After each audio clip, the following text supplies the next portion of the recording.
Isang disiplinado at matapang na safety officer si Fatima at volunteer beach guard. Legal na asawa ni Rafi. Hindi palaban, pero marunong siyang tumindig para sa prinsipyo. Kahit may asawa siya, nire-respeto pa rin niya ang privacy ng kanyang asawa, lalo na pag sa trabaho. At hindi sanay si Fatima ang mangialam sa cellphone nito. Sa loob ng 7 taon nilang pagsisama ni Rafi, hindi niya kailanman naramdaman na kailangan niyang bantayan ang bawat ginagawa nito. May kanya-kanya silang trabaho, sariling kaibigan at kanya-kanyang oras. Para sa kanya, ganoon naman dapat ang isang mag-asawa. May tiwala, pero may respeto rin sa personal na espasyo ng isa't isa. Pero nang maiwan ng asawa niya ang cellphone nito, ay tuluyan ng nalaman ng lahat. Rafi, sino si Selena? Bungad niya pagka-uwi nito. Napatigil si Rafi sa may pintuan na nakakapasok lamang sa bahay. Hawak pa niya ang susi ng sasakyan nang makita niyang nakaupo si Fatima sa sala. Hindi ito nanunood ng telebisyon. Hindi rin naghahanda ng hapunan gaya ng nakasanayan. Tahimik lamang tong nakatingin sa kanya at sa mesa. Nakapatong ang cellphone ni Rafi. Tabi nito ang ilang litrato. Oh, bakit gising ka pa? At ano yung mga yan? Hindi ko maintindihan yung mga sinasabi mo eh. Ang sabi ko, sino si Selena? Hindi agad nakasagot si Rafi. Anong Selena?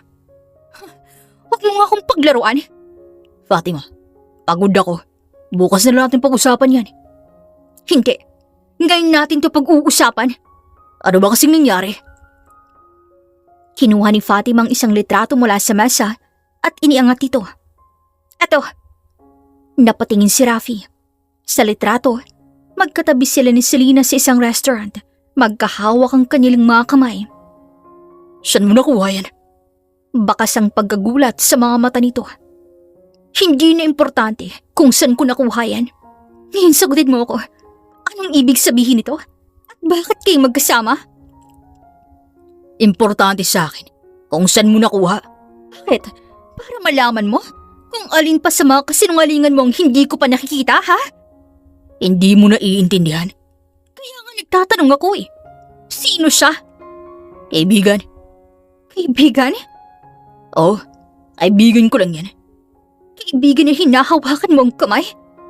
Hindi naman ibig sabihin nun. Kaibigan na tinatawagan mo gabi-gabi? Kaibigan na pinupuntahan mo pagkatapos mong sabihin sa akin na may meeting ka?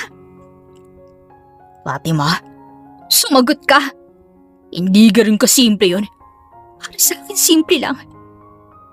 Tumayo si Fatima.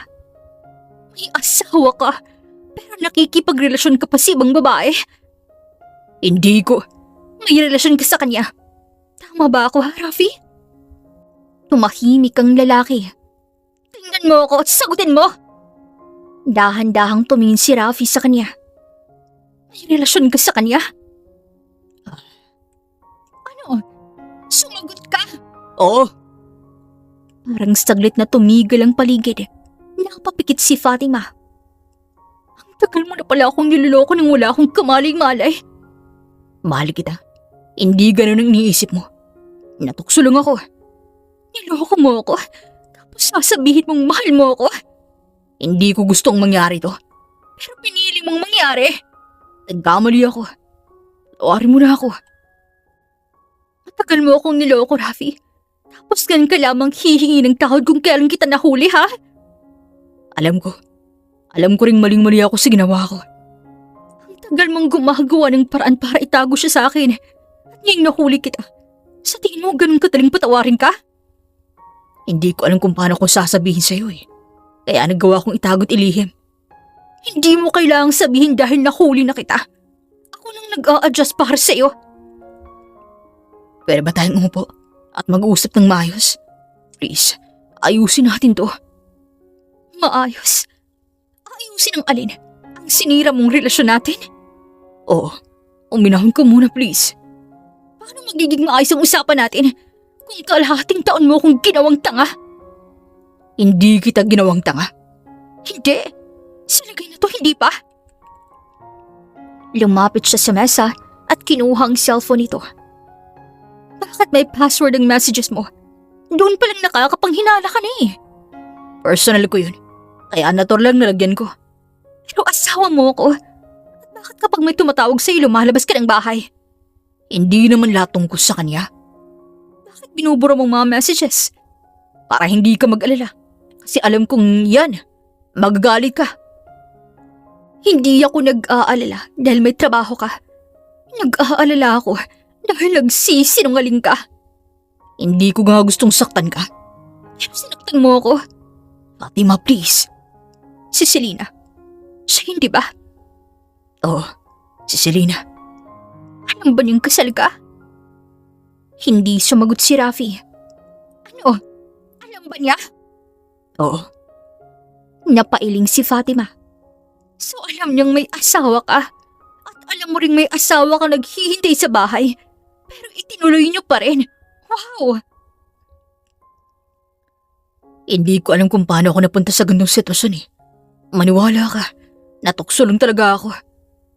Huwag mong sabihin sa akin na hindi mo alam at natukso ka lang. Fatima, Hindi ka aksidenteng napunta sa restaurant kasama siya. Hindi ka aksidenteng humawak sa kamay niya. At hindi aksidenteng nag-message sa kanya. tama na. Pwede ba? Bakit? Nahihirapan ka na? Oo. Oo, nahihirapan ako. Hindi ko alam kung paano ko aayusin to eh. Ikaw ang gumawa. Kaya tama lang na mahirapan ka. Alam ko. Ikaw nagsinungaling. Ikaw ang pumili sa kanya. Pero hindi ibig sabihin nun na hindi na kita mahal. Kung mahal mo ako, bakit mo siya pinili? Sagutin mo ako, Rafi. Fatima, Hindi mo alam kung bakit mo siya minahal. Hindi mo alam kung bakit mo ako niloko. Hindi mo alam kung paano mo ako nasaktan. mahal kita. Tumigil ka. Please. Ayoko nang marinig yan. Ayoko mawala ka, Fatima. Ayaw mong mawala ako. Pero hindi mo iniisip na mawawala ako nung kasama mo siya. Akala ko maayos ka pa. Paano mo maayos kung hindi mo siya kayang bitiwan? Handa ka bang talikuran siya? Saglit na natahimik si Rafi at napansin yun ni Fatima. Oh, bakit hindi ka makasagot? Hindi ganun kadali yun. Hindi ka rin kadali. May feelings din ako para sa kanya. Napapikit si Fatima. Obvious naman pero nagtatanong pa siya. Sumahal mo siya? Tanong niya, ngunit hindi niya na ito kayang marinig pang sagot.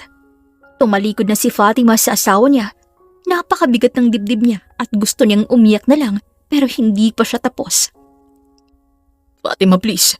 Bigyan mo ako ng pagkakataon. Ilang pagkakataon bang kailangan mo? Isa lang. 6 na buwan kitang pinagkatiwalaan. 6 na buwan kitang pinaniniwalaan at iniisip na maayos tayong dalawa. Samantalang may ibang babae kang inuuwian sa puso mo. May hindi ka pa nagustuhan sa akin kaya mo nagawa yun, ha, Rafi? Wala. May pagkukulang ba ako? Hindi ito tungkol sa'yo. Kung hindi tungkol sa akin, bakit ako kailangang magdusa? Hindi ko sinasabing kailangan mo. Pero pinili mong gawin to habang kasal tayong dalawa. At kung hindi kita nahuli ha, I'm sure itutuloy mo pa rin. Gano'n naman ang mga manloloko eh. Magsisinungaling ka pa rin ba? Ayan ang pruweba ko oh. Kinuha ni Fatima ang folder mula sa mesa. Ano yun? Mga litrato na may petsa at mga lugar. Hindi ako nang hula dahil may mga ebidensya ako. Saan mo nakuha lahat ng yan? Sa mapang publikong post niya. Bakit mo ginawa yan? Dahil ayokong sabihin mong nag-e-embento ako. Hindi kita sasabihan ng ganon. Hindi mo pa alam kung anong kaya mong sabihin para protektahan ng sarili mo. Hindi ako ganung tao. Hindi rin ako naniniwalang kaya mong magkaroon ng kabit. Pero eto, narito na tayo. Anong gusto mong gawin ko? Ang sabihin mo sa akin ang totoo. Sinabi ko na. Hindi pa lahat. Ano pa bang gusto mong malaman? Lahat.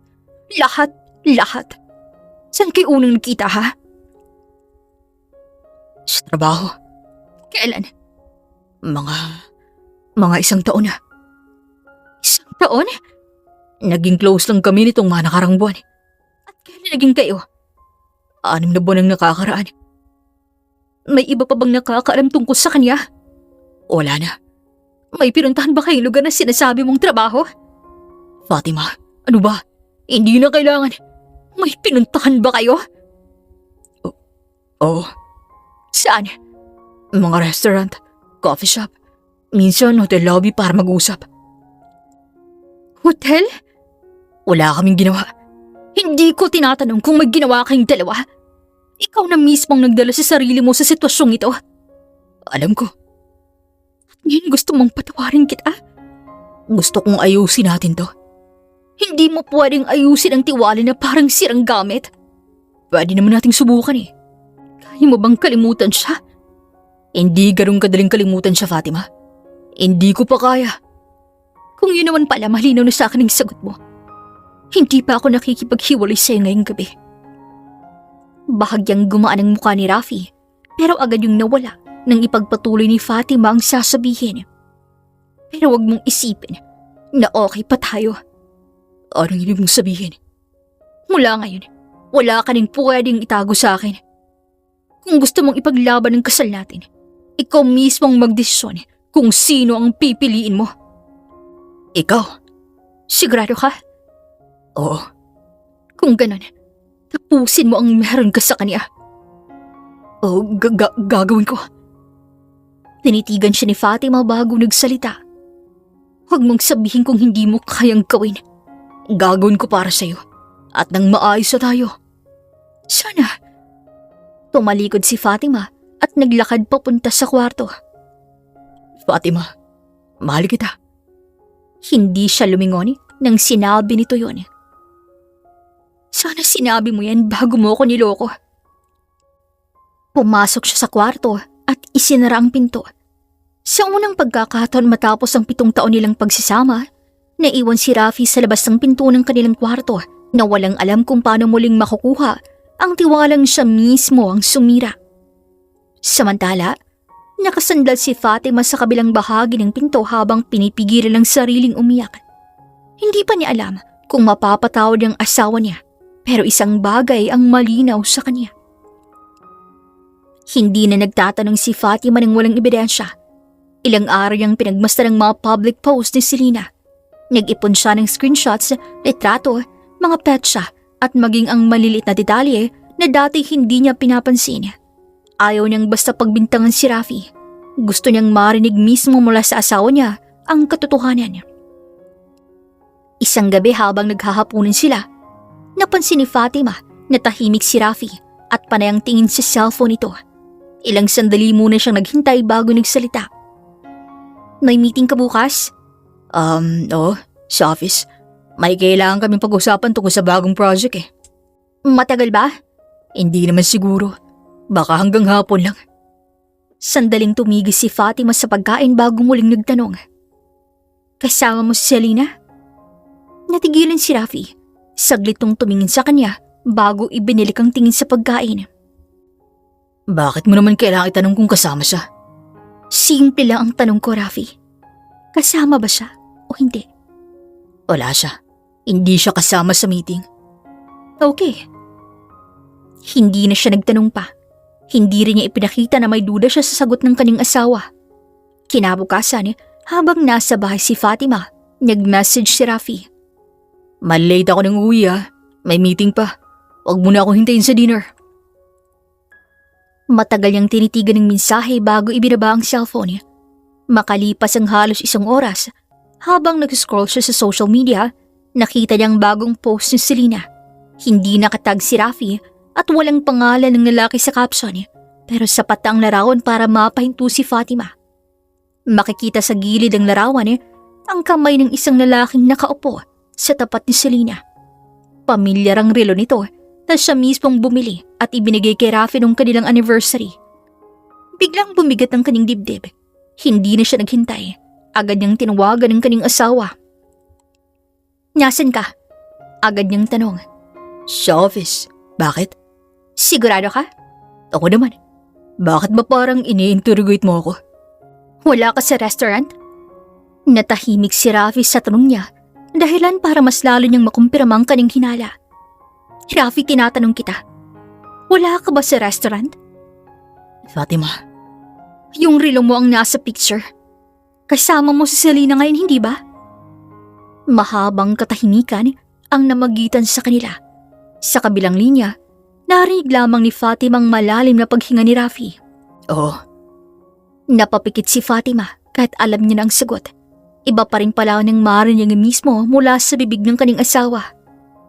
So nagsinungaling ka na naman sa akin. Hindi ko naman planang magsinungaling eh. Gusto lamang niyang makipag-usap sa akin. At hindi mo naisip na sabihin sa akin? Alam kong magagalit ka. Kaya mas pinili mong magsinungaling? Tungkol saan ba yung pag-uusap ninyo? Tungkol sa aming dalawa. Anong amin? Sa naging relasyon namin dati. Gusto niyang maging maayos ang lahat. Napatawa ng mahina si Fatima, pero walang saya sa kanyang tinig. Maayos? Habang may asawa ka? Hindi naman ganun. Kung wala lang yun, bakit kailangan mong pumunta ron ng palihim? Hindi agad nakasagot si Rafi. Ilang segundo ang lumipas bago muling nagsalita si Fatima. Napapikit si Fatima. Mas masakit ang sagot na yun kaysa sa isang diretso at malinaw na oo. Hindi ko alam kung anong nararamdaman ko. Matagal na rin kasi kaming may pinagsamahan eh. At ako, wala ba tayong pinagsamahan na, Rafi? Hindi ko naman sinabing wala. Pero parang hindi sapat para talikuran mo yung babae mo. Muling natahimik si Rafi. Naramdaman ni Fatima ang nanginginig ng kamay niyang may hawak si cellphone. Nag-hotel din ba kayo? Nag-book kami. Natigil si Fatima sa narinig. Hindi siya makapaniwala. Ano? Nag-book kami ng room. Bakit? Para makapag-usap ng maayos. Ayaw niyang maraming nakakarinig. Sa hotel talaga? Hindi kami nag-stay, okay? Pero nag-book kayo? Oo, pero hindi namin natuloy. Alam mo bang hindi na mahalaga kung natuloy kayo o hindi? Ang mahalaga, naisip mong pumunta ron kasama siya at tinago mo sa akin. Wala nang maisagot si Rafi. Huminga ng malalim si Fatima bago muling nagsalita. May plano ka bang hiwalayin ako? Fatima, sinabi ko na sa'yo, di ba? Hindi ko gustong mawala ka. Pero ayaw mo ring mawala yung silinang yan. Ayoko mawala ang buhay na meron tayo. Ang buhay natin? O yung komportableng buhay na meron ka? Dahil pareho kaming nandyan. Hindi ganun ang ibig kong sabihin. Kung ganun sabihin mo ng malinaw, sino ang pipiliin mo? Matagal na katahimikan ang sumunod. Pipiliin kita. Sigurado ka? Oo. Paano kapag tumawag si Selena? Kapag nag-message siya? Kapag sinabi ng kailangan ka niya? Sa lahat ng tanong niya, ay nanatili lamang tong tahimik. Napapikit si Fatima at pinilit pigilan ang luha. Ayan ang problema, Rafi. Gusto mong manatili ako habang ayaw mo namang bitawan siya. Hindi ko alam kung paano ko ayusin to. Hindi ko trabaho ang ayusin ang problemang ikaw mismong gumawa. Fatima, please. Pag-usapan natin to pag-uwi ko. Pagod na ako makipag-usap sa taong kailangan ko pang piliting magsabi ng totoo. Hindi na naghintay ng sagot si Fatima. Pinatay niya ang tawag. Matagal siyang nanatiling nakaupo sa gilid ng kama. Hindi pa niya alam kung anong gagawin niya sa kanilang kasal. Hindi rin niya alam kung kaya pa niyang maniwala sa mga susunod na pangako ni Rafi. Pero isang bagay ang malinaw sa kanya. Hindi na sapat ang masalita at kailangan niyang makita ang mga kilos nito. Maaga pa lang ay maaga ng beach. Mula sa malit na parking area hanggang sa mga kubong malapit sa shoreline, unti-unti nang napupuno ng mga tao ang lugar. Para sa karamihan, simpleng araw lang yun ang pamamasyal at para kay Fatima, normal lang yun sa trabaho niya. 7:00 pa lang ng umaga ay nasa beach na siya. Suot niyang uniforme bilang safety officer kasama ang whistle, first aid pouch at radio na nakasabit sa kanyang sinturon. Bago magsimula ang duty, nagtipon muna ang mga beach personnel para sa maikling briefing. Kasama niya sina Marco at 2 pang volunteer beach guards. Maagang dagsa ngayon ah. May group booking sa kabilang side at may mga batang kasama. Sige, bantayin natin lalo yung mga bata. ikaw munang bahala sa east side ha. Oo, ikot muna ako rin pagkatapos ng briefing. Tumango si Marco. Bilang safety officer, sanay na si Fatima sa ganung trabaho. Hindi naman araw-araw may malaking insidente. Kadalasan, simpleng paalala lamang ang kailangan. Isang maling desisyon lamang sa tubig, pwedeng maging seryoso ang resulta. Matapos ang briefing, nagsimula siyang maglibot. Sa mababaw na bahagi, may ilang batang naglalaro. May isang batang lalaking halos tumakbo papunta sa mas malalim na tubig habang nakatalikod ang mga magulang, kaya agad siyang sumipol. Iha! Iho! Dito lang sa mababaw! Bawal kayo sa malalim! Napalingon ng bata sa kanya. Ay, sorry po ma'am. Okay lang po, bantayin lang po natin sila, lalo na po kapag malapit sa tubig. Ngumiti ang babae at hinawakan ng kamay ng anak, kaya nagpatuloy si Fatima sa pag-ikot. Makalipas ang ilang oras, lalo pang dumami ang tao. May mga naglalaro ng volleyball sa buhangin, may nag-iihaw ng pagkain, at may mga turista na nagpapalutang-lutang sa tubig. Normal ang lahat hanggang sa mapansin ni Fatima ang isang babaeng mag-isang lumalangway. Nasa bandang silangan to, malapit sa bahagi ng dagat na may nakalagay ng warning sign. Hindi naman agad delikadong ginagawa ng babae, pero nasa labas na siya ng normal swimming area. Napating si Fatima sa direksyon ng mga boya. May malinaw na hangganan ng safe zone. Lampas doon, mas malakas ang agos, kaya kinuha niya ang radyo. Marco, pakitingnan nga yung east side. May swimmer na lumampas. Copy, papunta na ako. Hindi na muna umalis si Fatima sa kinatatayuan niya habang nakatingin siya sa babae. Patuloy lamang tong lumalangoy palayo. Hindi naman mukhang nahihirapan. Sa halip, parang komportable pa nga ito sa tubig. Maya-maya, kumaway ito sa isang taong nasa dalampasigan. Hindi niya marinig kung anong sinabi.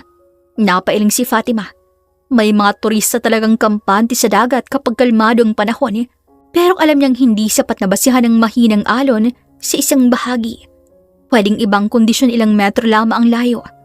Lumapit si Marco sa shoreline. Ma'am miss, pabalik po sa loob ng swimming area. Hindi agad sumagot ang babae kaya muling kumaway si Marco. Miss, doon lang po sa loob. Sa pagkakataong yun, lumingon ang babae. Parang saka lamang nito napansin kung gaano na siya kalayo. Unti-unti itong lumangoy pabalik kaya tumango si Fatima. Maya-maya, dumating ang isang pamilya sa malapit na bahagi. May 2 batang nagtatalon sa tubig. Agad silang nilapitan ni Fatima para palalahanan. Makalipas ang ilang minuto, bumalik ang tingin niya sa dagat. Naroon pa rin ang babae pero hindi na siya malapit sa dating posisyon. Napakunot ang noo ni Fatima at hindi gumagalo ng maayos ang babae. Mabilis siyang kinuha ang radyo. Marco, check mo yung swimmer sa east side. Parang hinihila ng current. Walang naging sagot agad at ilang segundo lamang sumagot si Marco. Nakikita ko. Pupunta na ako. Pero bago pa makalapit si Marco, nakita ni Fatima ang huminto ang babae sa paglangoy. Tumaas ang isang kamay nito at hindi yun simpleng pagkaway. Humihingi ito ng tulong. Tumakbo si Fatima papunta sa rescue station. Kinuha niyang rescue tube at sinigurong nakakapit ng maayos ang strap. Agad namang kumilos ang ibang personnel. Tumakbo si Marco papunta sa tubig habang si Fatima ay sumunod sa mas ligtas na direksyon. Miss, huwag kang magpanik. Hawakan mo yung rescue tube. Sinubukan ng babaeng lumapit pero muling hinila siya ng agos. Huwag kang lumaban sa current. Humawa ka lang. Nakahawak ang babae sa rescue tube ng tuluyan. Mula sa likod, tumulong si Fatimang maibalik siya sa mas ligtas na bahagi. Makalipas ang ilang minuto, nakarating sila sa mababaw na tubig. Tinulungan ng ibang beach personnel ang babaeng makalabas. Okay ka lang? Oo. Huwag ka munang tumayo. Umupo ka muna. Umupo ang babae sa buhangin. Napabuntong hininga siya. Isa na namang paalala kung bakit kailangang seryosohin ng mga warning sign. Hindi naman niya kilala ang babae at pagkatapos ng ilang minutong pahinga, nakatayo na itong muli. Sa susunod, huwag ka nang lalampas. Malakas ang agos doon. Sorry. Okay lang. Ang importante ligtas ka na. Tumango ang babae at naglakad pabalik sa mga kasama nito. Hindi na yun binigyang pansin ni Fatima. Para sa kanya, isa lamang yun sa mga karaniwang insidente sa beach. Isang turista na kailangang palalahanan, isang rescue na natapos ng maayos. Bumalik siya sa kanyang post at muling kinuha ang radyo. Fatima, okay ka lang? Okay lang ako. Good. Medyo malakas yung current sa east side. Dapat check natin ulit yun. Sige, ire-report ko rin. Inayos ni Fatima ang suot ng cap at muling tumingin sa dagat. Bandang 3:00 na ng hapon nang magsimulang magbago ang panahon. Hindi naman agad naging malakas ang hangin. Una, bahagyang lumamig ang paligid at nagsimulang magtipon ng mga ulap sa bandang dagat. Para sa mga turista, hindi yun sapat na dahilan para umalis. May ilan pang ang mas lalo pang nagsaya dahil hindi naggaanong mainit. Pero para kay Fatima, sapat na yun para mas maging alerto. Nakatayo siya malapit sa rescue station habang pinagmamasdan ng mga buhay sa tubig. Paminsan-minsan ay sinusulipan niyang mga swimmer at pinapaalalahanan ng mga lumalampas sa tinatalagang lugar. Mula sa radyo, narinig niya ang boses ni Marco. Fatima, napapansin mo rin ba yung hangin? Oo nga parang lumalakas. Check natin yung east side. Baka kailangan nating higpitan yung swimming area. Sige, pupunta na ako ron. Kinuha ni Fatima ang whistle at nagsimulang maglakad papunta sa east side. Habang papalapit siya, napansin niyang may ilang turista pa rin nasa tubig. Karamihay nasa loob ng safe zone. May isang babae namang nasa mas malayong bahagi. Hindi niya agad nakilala dahil malayo pa sa kanya. Nakatayo ang babae sa tubig hanggang dibdib at tila may hinahanap sa paligid. Napatingin si Fatima sa boya. Masyado na itong malayo. Kinuha niyang radyo. Marco, may swimmer na naman sa labas ng buoy. Nakikita ko nga. Papunta na ako. Humakbang si Fatima palapit sa shoreline. Miss, bumalik na po kayo sa loob ng swimming area. Lumingon ng babae. Hindi ito agad gumalaw kaya muli siyang sumipol. Miss, delikado na po dyan. Bumalik na po kayo. Sa pagkakataong yun, nagsimula itong lumangoy. Pero ilang segundo lamang lumipas nang biglang humampas ang isang mas malaking alon. Nawala sa paningin ni Fatima ang babae. Napatingin siya sa dagat. Lumabas muli ang ulo nito at nagpupumilitong lumangoy pabalik pero hindi ito umaabante. Sa halip, unti-unti itong inilalayo ng agos. Marco! Tumakbo siya papunta sa rescue station. Hindi magandang lagay ng babae. Nasaan? Sa east side, malapit sa malaking buhay. Tumakbo silang dalawa papunta sa tubig. Habang lumalalim ang tubig, mas ramdam ni Fatima ang lakas ng alon. Hindi niya minamadali ang bawat hakbang. Alam niyang kailangan niyang panatilihin ang balanse at huwag basta sumabak sa agos. Sa malayo, nakita niyang muling lumitaw ang babae.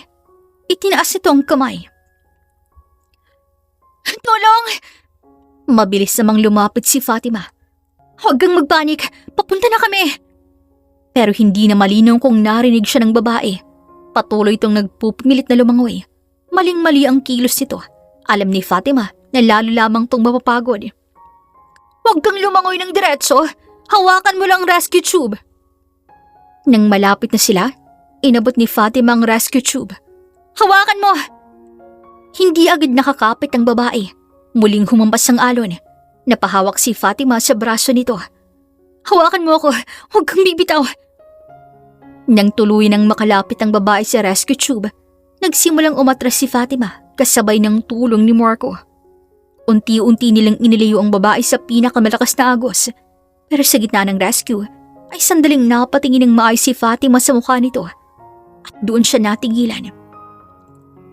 Parang biglang nawala ang ingay ng paligid. Kilala niya ang mukha nito. Kilala niya ang babaeng yun. Ang babaeng ilang gabi niyang tinitingnan sa mga larawan. Ang babaeng dahilan kung bakit ilang araw na siyang hindi makapalagay. Si Selena. Nanlamig ang katawan ni Fatima. Sandali siyang hindi makagalaw ng maayos. Hindi dahil gusto niyang iwan si Selena, kundi dahil hindi niya inakala na siya ang taong nasa harap niya ngayon. Ay ang kabit ng asawa niya. Ang babaeng kasama ni Rafi sa restaurant. Ang babaeng matagalang pinagdududahan niya. Fatima, hawakan mo siya. Sigaw ni Marco na nagpabalik sa kanya sa realidad. Agad niyang inayos ang pagkakahawak sa rescue tube. Oo. Hindi na siya nag-isip. Bilang safety officer, alam niya kung anong kailangan niyang gawin. Galit siya, nasasaktan siya, pero ang buhay ng isang tao ay hindi pwedeng ipagpalit sa personalang problema. Selena, kapit lang, ililigtas ka namin.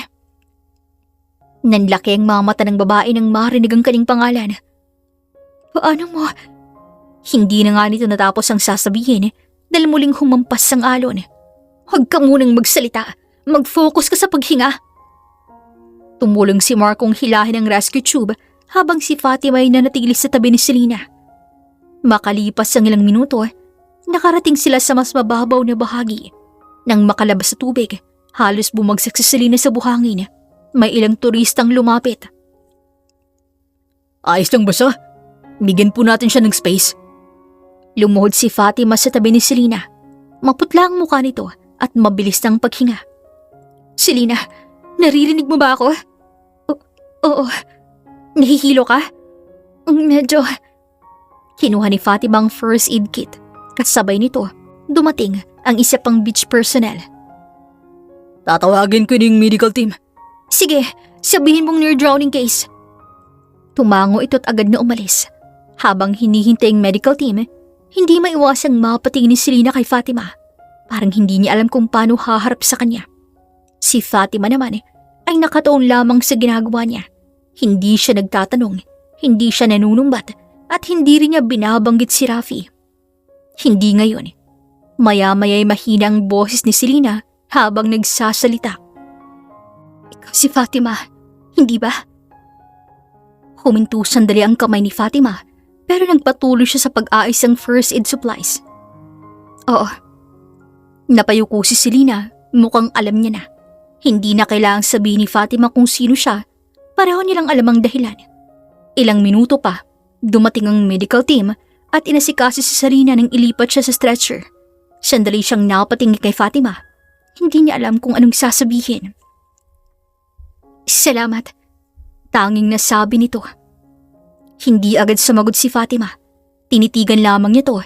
Sa isip niya, napakaraming tanong. Bakit siya nandito? Bakit siya lumangoy sa bahaging yun? Bakit parang walang kasama? At higit sa lahat, bakit ang babaeng kinamumuhian niya ang taong kailangan niyang iligtas? Pero wala siyang sinabing anuman. Magpahinga ka na muna. Tanging nasabi niya tumango si Selena. Habang inilalayo to ng medical team, naiwan si Fatima sa tabi ng dagat. Basang-basa ang kanyang uniforme at mabigat ang kanyang paghinga. Tumingin siya sa tubig. Ilang minuto nang nakalipas, ang babaeng yun ay maaring hindi niya nakitang muli. Kung hindi siya nakarating doon sa tamang oras, maaring iba ang kahihinatnan. Napahawak siya sa rescue tube. Hindi niya alam kung bakit kailangan niya siya ang magligtas kay Selena. Pero isang bagay ang alam niya nang makita niyang nalulunod to. Hindi niya nakita ang kabit ng kanyang asawa, kundi isang taong nangangailangan ng tulong ang nakita niya. At bilang safety officer, hindi niya kayang talikuran yon. Kahit pa ang taong yon ang mismong dahilan ng sakit na matagal niya nang kinikimkim. Hindi pa alam ni Fatima ng rescue yon ang magiging simula ng mas malaking gulo dahil bago matapos ang araw, malalaman niyang hindi simpleng aksidente ang nangyari kay Selena. Makalipas ang ilang minuto, mas naging maayos ang paghinga ni Selena. Nasa loob to ng maliit na first aid station malapit sa beach office. Nakahiga sa isang folding bed habang inaasikaso ng medical team. Basa pa ang buhok at nanginginig ang mga kamay dahil sa lamig at nasa tabi lamang si Fatima. Hindi dahil gusto niyang manatili roon, kundi dahil siyang unang nakapag-rescue kay Selena at kailangan niyang ibigay sa medical team ang mga detalye ng nangyari. Gaano siya katagal sa tubig bago yun nakuha? Hindi ko masabi ng eksakto eh. Siguro ilang minuto. Malakas yung current at hindi na siya nakalangoy pabalik. Nawalan ba siya ng malay? Hindi habang nasa tubig, pero sobrang hina niya na nang makalapit kami. Tumango ang medic habang sinusuri ang kondisyon ni Selena. Si Fatima naman ay tahimik na nakatayo sa gilid. Paminsan-minsan napapatingin siya kay Selena. Ito ang babaeng nakita niya sa mga litrato. Ang babaeng kasama ni Rafi ngayon. Ilang hakbang lang ang layo nito sa kanya. Kung ibang tao lang sana, baka mas madali para kay Fatimang mag-alala. Pero hindi. May sakit sa dibdib niya ni hindi niya kayang ipaliwanag. Galit siya kay Selena. Hindi niya yun maitatanggi. Pero hindi ibig sabihin na gusto niyang mamatay ito. Sa totoo lang, kahit sa sarili niya, hindi niya kayang sabihin kung anong mararamdaman niya kung hindi siya nakarating sa oras. Marahil habang buhay niyang pagsisisihan yun. Maya-maya'y lumapit si Marco. Fatima, ayos ka lang? Oo, okay lang ako. Sigurado ka ba? Oo, medyo pagod lang. Napatingin si Marco kay Selena. Kilala mo siya? Sandaling natahimik si Fatima. Hindi niya alam kung sasabihin ba niya ang totoo. Pero bago pa siya makasagot, bahagya nang gumalaw si Selena. Nagkatinginan silang dalawa. Nagising na siya. Lumapit ang medic. Dahan-dahan namang dumilat si Selena. Malabo pa ang kanyang paningin. Una nitong nakita ang puting ilaw sa kisame. Pagkatapos ay ang mga taong nakapaligid sa kanya. Hanggang sa tuluyan siyang tumingin sa isang taong nakatayo sa kanyang tabi. Si Fatima. Napatigas si Selena. Parang bigla niyang nakalimutang huminga. Kilala niya ang babae. Ilang beses niya nang nakita ang larawan ni Fatima sa cellphone ni Rafi. Ang legal wife nito. Ang babaeng hindi alam ang buong katotohanan tungkol sa kanila ngayon. Siyang unang taong nakita niya pagkagising. Ikaw, kamusta ang pakiramdam mo? Ikaw yung... Hindi niya na tinuloy. Tumango si Fatima. Oo, ako yung nag-rescue sa'yo. Napayuko si Selena. Hindi niya alam kung paano siya titingin sa babaeng nasa kanyang harapan. Bakit? Bakit? Anong bakit? Bakit mo ko niligtas? Simple lang ang tanong, pero para kay Fatima, mabigat yun. Maaari niyang sabihin dahil trabaho niya. Maaari niyang sabihin dahil obligasyon niya bilang safety officer. Pero alam niya nga may mas malalim na sagot. Dahil kahit galit siya, hindi niya kayang panoorin ng isang taong nalulunod at walang gawin. Dahil kailangan kitang ligtas. Kahit alam mo ako si Selena, nakabit ng asawa mo. Hindi agad sumagot si Fatima. Nagkatinginan sila. Sa pagkakataong yun, wala nang ibang tao sa pagitan nila. Dalawa lamang silang babae na parang may alam sa isang lalaking dahilan ng sakit nilang dalawa. Oo. Alam mo, matagal na. Hindi ko alam kung anong sasabihin ko sa iyo. Wala kang kailangang sabihin ngayon. Kagagaling mo lang sa tubig. Magpahinga ka na muna. Makalipas ang ilang minuto, sinabi ng medic na kailangan munang obserbahan si Selena.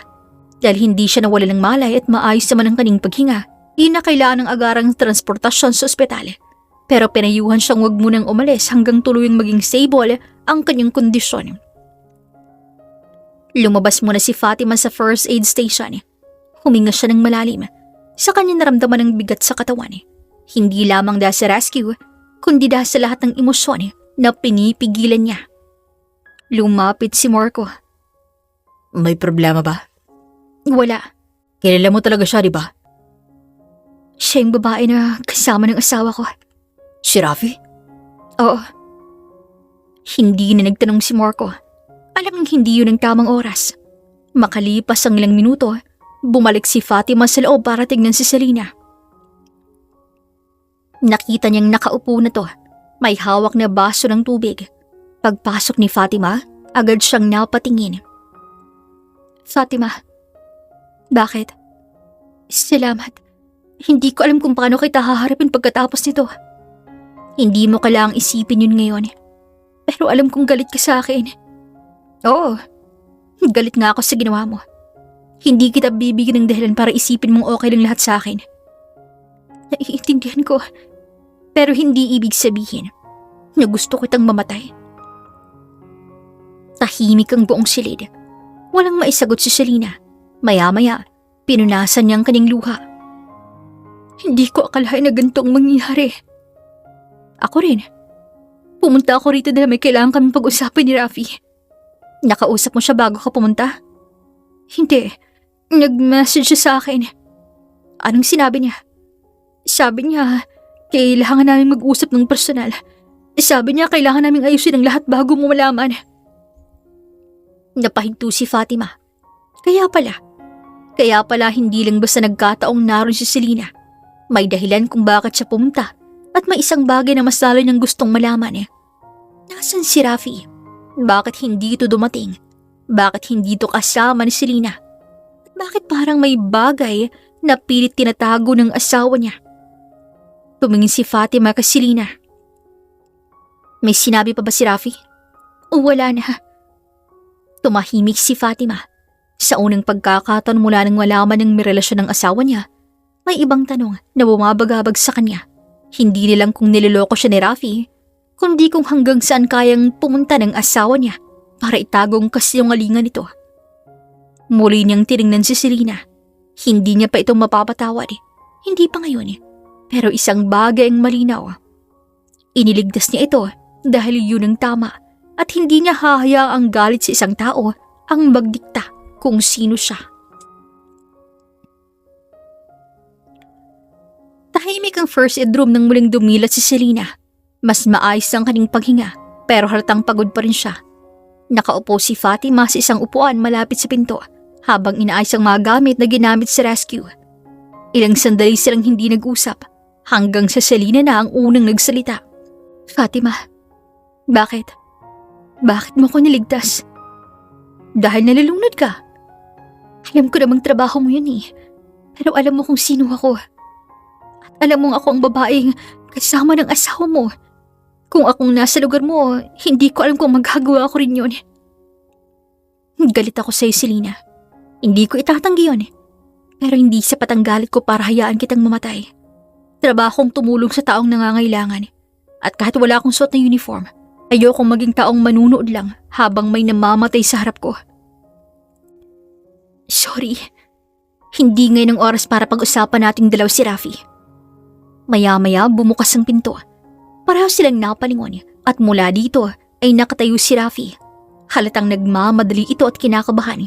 Pero nang makita niya sina Fatima at Selinang magkasama, bigla itong natigilan. Walang lumabas na salita sa kanyang bibig. Si Fatima ang unang nakapansin sa pagbabago ng mukha nito. Rafi? Anong ginagawa mo rito? Ako ang nagligtas sa kanya. Namutla si Rafi at hindi yun nakaligtas kay Fatima. Bakit? May problema ba? Wala. Akala ko may meeting ka kanina. Fatima, hindi ito ang tamang lugar para pag-usapan. Tama ka. Hindi ito ang tamang lugar. Tumingin siya kay Selena pagkatapos ay bumalik ang tingin niya kay Rafi. Pero kailangan nating mag-usap. At sa pagkakataong to, gusto kong marinig ang totoo. Hindi nakasagot si Rafi. Samantalang napayuko lamang si Selena. Sa unang pagkakataon, parang nasa iisang lugar ang legal na asawa at ang kabit. At sa pagitan nila, may isang lalaking wala ng sapat na dahilan para patuloy na magsinungaling. Hindi agad umalis si Rafi sa first aid room. Nakatayo lang siya malapit sa pinto habang salita ng tingin kay Fatima at Selena. Halata sa mukha niyang kaba, pero pilit niya itong tinatago. Si Fatima na may tahimik, hindi rin siya nagtanong ng sunod-sunod. Sa pagkakataong yun, gusto niyang marinig ang sasabihin ni Selena. Selena, sinabi mong may message siya si Rafi bago ka pumunta rito? Bahagyang tumango si Selena. Agad namang napatingin si Rafi sa kanya. Selena, pagod ka pa. Baka hindi mo na kailangang... Hayaan mo siyang magsalita, Rafi. Napatahimik si Rafi.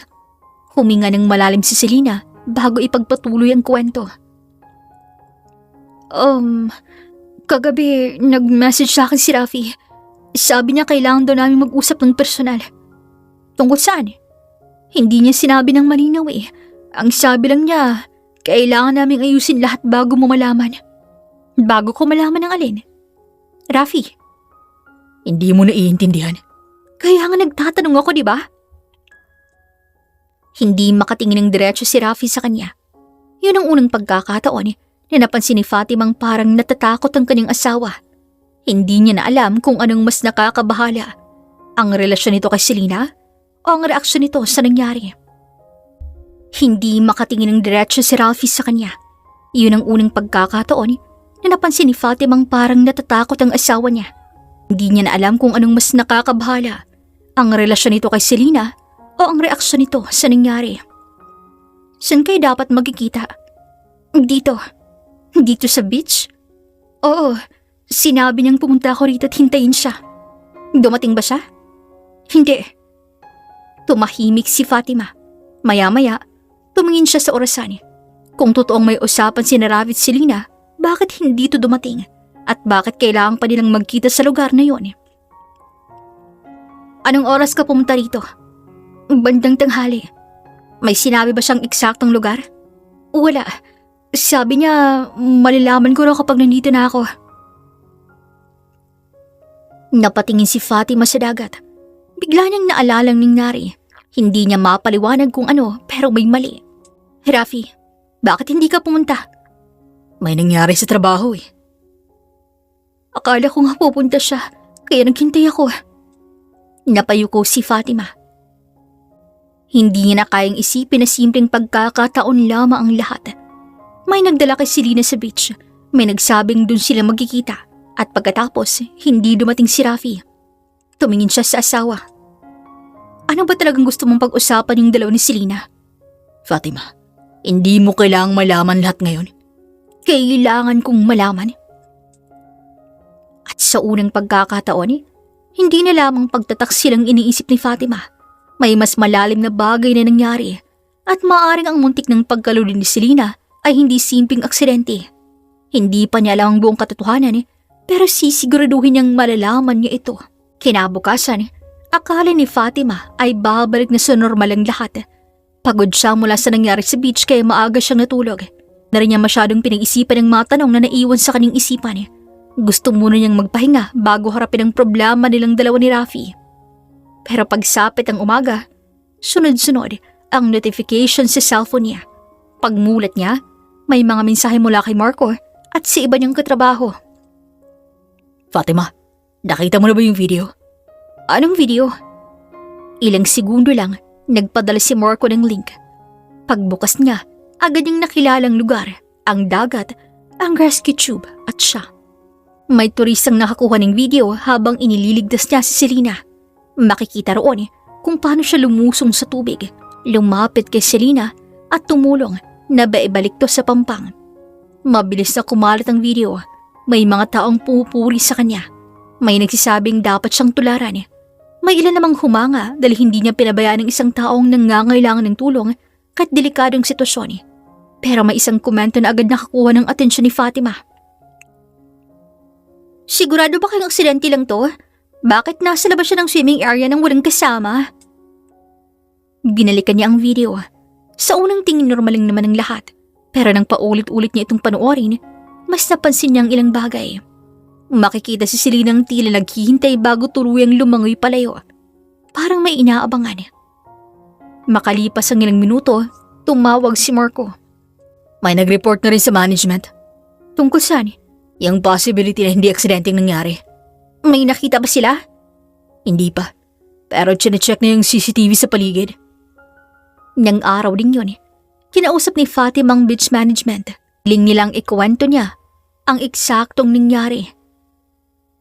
Hindi na siya nagdagdag ng personal na detalye.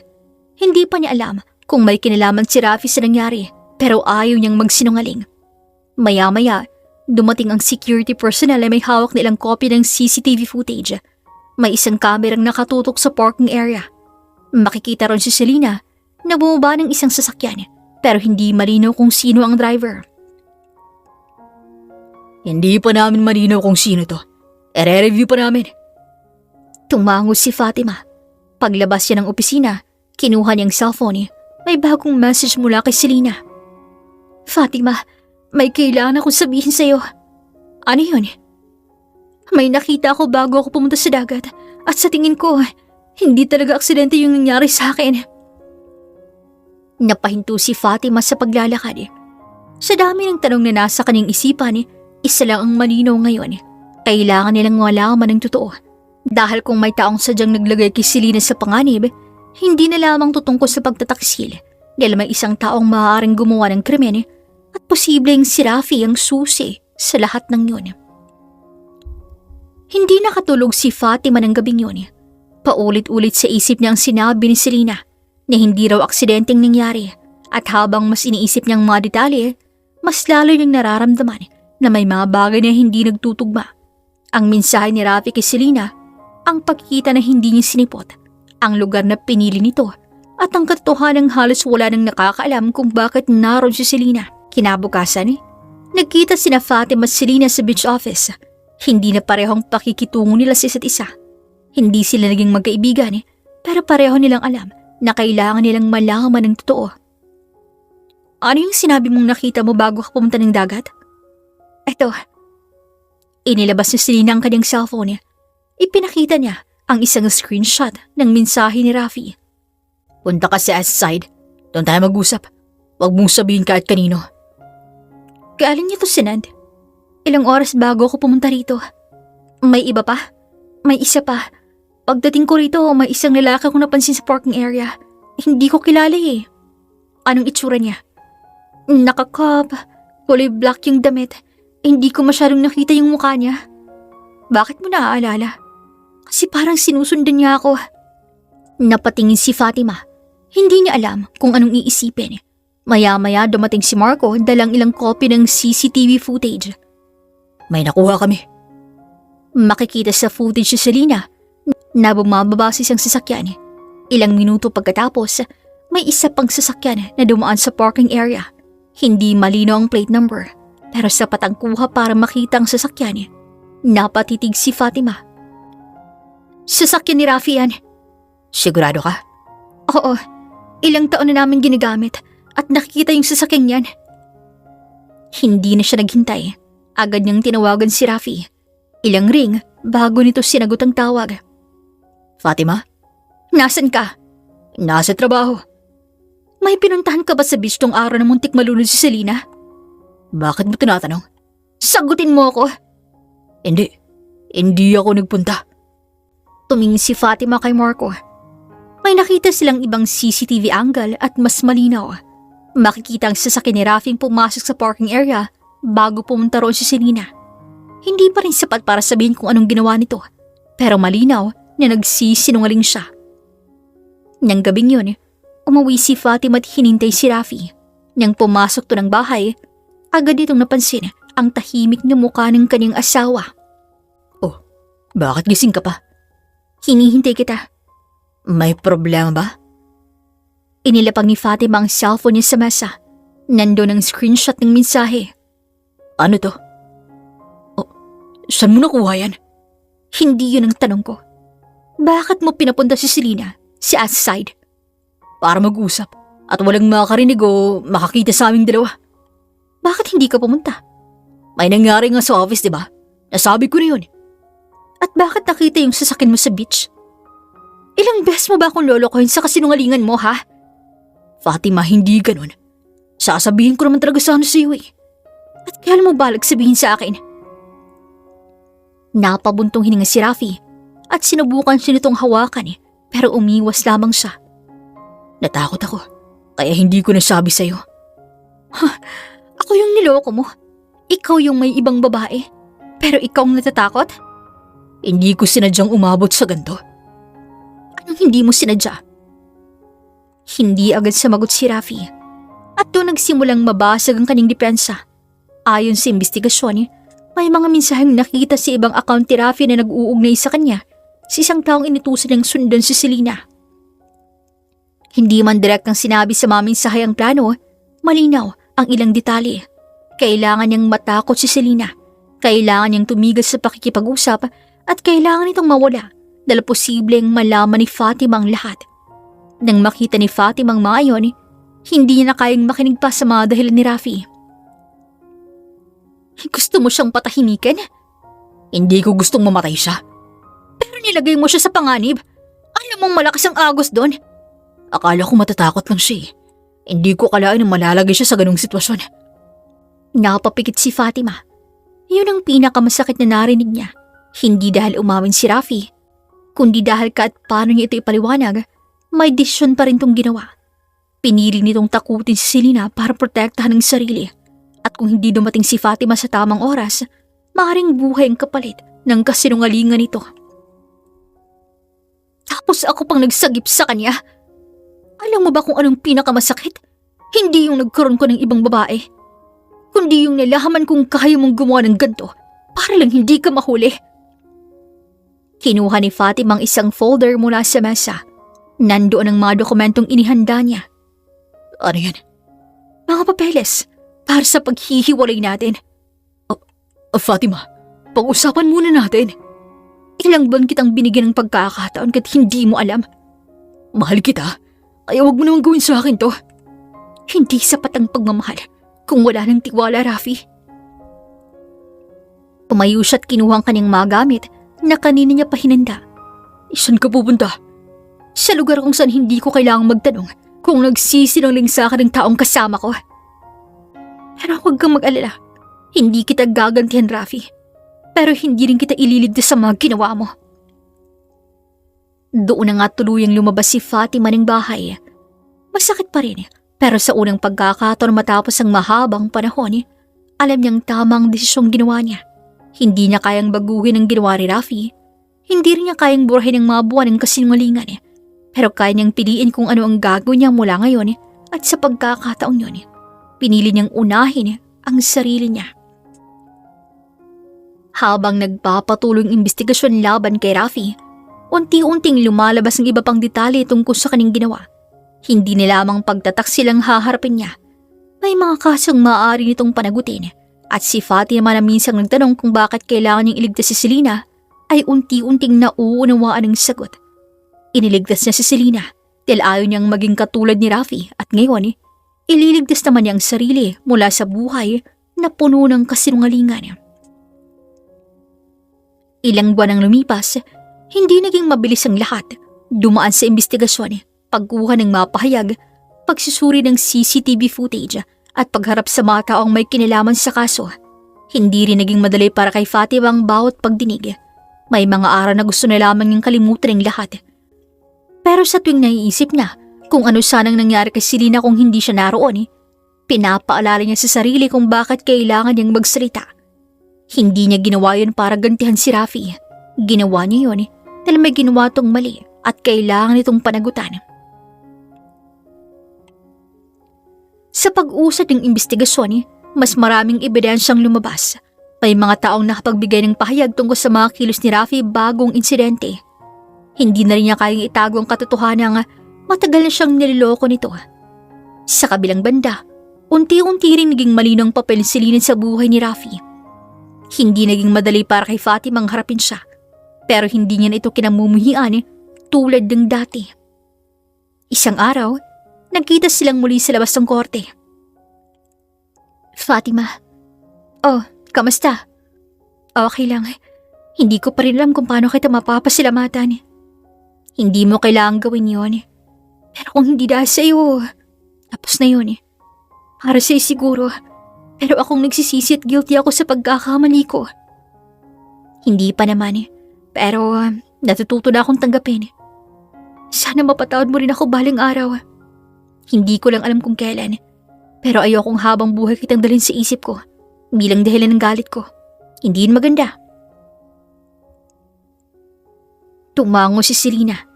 Hindi na sila nag-usap tungkol kay Rafi. Pareho nilang alam na sapat ang lahat ng nangyari. Makalipas ang ilang linggo, dumating ang araw ng hatol. Nasa loob ng courtroom si Fatima kasama ang kanyang abogado at ilang miyembro ng beach security team. Nandun din si Rafi. At sa naging resulta ng kaso, natulan siya ng 10 taong pagkakakulong kaugnay ng krimeng ginawa laban kay Selena, bukod pa sa iba pang reklamong kinakaharap niya. Hindi nakaramdam ng say si Fatima. Wala ring pakiramdam na nanalo siya. Sa halip, nakaramdam siya ng pagod. Parang sa wakas, natapos ng isang bagay na matagal nang kumakain sa kanya. Si Selena naman ay kinilangang harapin ang sariling legal na pananagutan kaugnay ng kasong adultery sa kanya. Hindi yun naging madali para sa kanya. Sa halip na ituring ang lahat bilang simpleng bunga ng pag-ibig niya kay Rafi, kinailangan niyang harapin ang naging bahagi niya sa pagkawasak ng isang pamilya. Para kay Fatima, hindi niya kailangang malaman kung gaano katagal ang magiging parusa ni Selena. May sarili tong responsibilidad. may sarili rin siyang buhay na kailangan niyang buuin muli. Makalipas ang ilang buwan, isang imbitasyon ang natanggap ni Fatima mula sa kanilang beach management. Binigyan siya ng pagkilala na sa kanyang katapangan at tamang pagganap sa tungkulin ng araw ng insidente. Ang pagkilalang ito ay para sa iyong katapangan at paninindigan sa tungkulin. Hindi mo hinayaang managang personal na galit sa responsibilidad mong magligtas ng buhay. Salamat po. Hindi man to kailangan pero lubos na natutuwa ang puso ko sa munting parangal na to. Deserve mo yan. Proud ako sa'yo bilang kasama. Sabi ni Marco nang makalapit to. Salamat. Proud din ako sa'yo. Kung ako sigurong nasa posisyon mo noon, hindi ko alam kung makakilos ako agad eh. Hindi ko rin talaga alam kung paano ko nagawa yun. Pero ginawa mo. Kasi nung oras na yun hindi ko na siya nakita bilang kabit. Nakita ko lang siyang taong nalulunod na kailangan ng tulong. Ilang linggo matapos sa seremonya, habang naglalakad siya sa shoreline, nakita niya si Selena sa malayo. Nagkatinginan sila. Hindi lumapit si Selena. Ngumiti lamang to ng bahagya. Ganon din ang ginawa ni Fatima. Naalala niya ang tanong ni Selena nung araw na yon kung bakit niya nga ito niligtas. Ngayon, alam niya ng sagot. Hindi dahil karapat-dapat si Selena, hindi dahil nakalimutan niyang pagtataksil, at lalong hindi dahil gusto niyang maging bayani. Iniligtas niya to, dahil yun ang tama, at ayaw niyang hayaan ang ginawa ni Rafing baguhin kung sino siya. Maya-maya, dumating si Marco at tinawag siya para bumalik sa station. Fatima, tara na. Duty na ulit. Sige. Huling beses siyang tumingin sa dagat bago siya naglakad papalik. Hindi niya alam kung anong naghihintay sa kanya sa mga susunod na taon. Pero alam niyang hindi na siya natatakot magsimula ulit. Nawala man ang kanilang pagsasama, hindi nawala ang kanyang dignidad. Niloko man siya, hindi niya hinayaang maging dahilan yon para maging masamang tao. At sa huli, hindi si Rafi ang kanyang tinalo. Sarili niyang galit ang pinili niyang lampasan. Hindi lahat ng sakit ay kailangang gantihan. Minsan, ang pinakamalaking tagumpay ay ang pagpiling manatiling mabuting tao kahit nasaktan at niloko ka. Ang pagtataksil ng iba ay hindi dapat maging dahilan para mawala ang iyong dignidad at prinsipyo. Matutong umalis sa relasyong puno ng kasinungalingan, harapin ang katotohanan at piling iligtas ang sarili kaysa manatili sa taong patuloy kang sinasaktan. Dahil ang tunay na paghihiganti ay hindi ang pagganti, kundi ang pagpapatuloy ng buhay ng hindi nagiging katulad ng taong nanakit sa iyo. Dito na nga po nagtatapos ang kwentong ito. Maraming salamat po sa inyong pakikinig at hanggang sa susunod na kwento, dito lamang sa Kuya Agustin Stories. Paalam!